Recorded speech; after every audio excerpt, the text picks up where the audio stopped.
Now, I think those markets, the resetting markets, they really did invite a lot of people. They took in a lot of retirees from across the country. They took in folks who thought, oh, we're going to work remotely from now on. Let's go live in this really cool area. And I think in general, it also took in folks who were looking for second homes because the weather tends to be really great in those places. The cost of living is nice.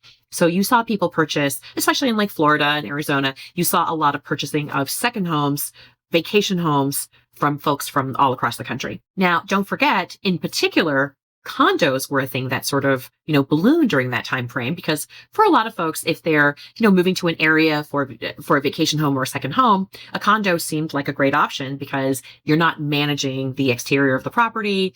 Oftentimes they're gated communities, so they feel like, hey, someone's always keeping an eye on your home. Unfortunately, for a lot of folks, this didn't end up being the best idea. Number one, I would tell you that they thought, oh, Florida sounds great. Let's go retire. Love that. Oh gosh, the insurance went crazy because of natural disasters.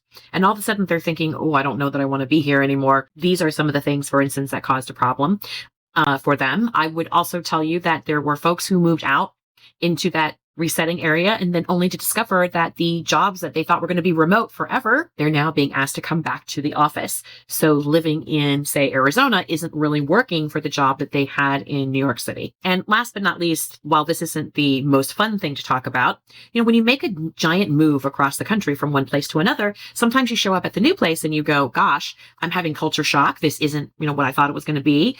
And sometimes even politically, it might not have been where you're comfortable. And you're thinking, okay, should I really be here? So my take on this is there's a lot of folks who made sort of, I don't want to call it rash, but decisions during that COVID period that seemed like the right choice at the time. But now that the world is changing, it might have been premature.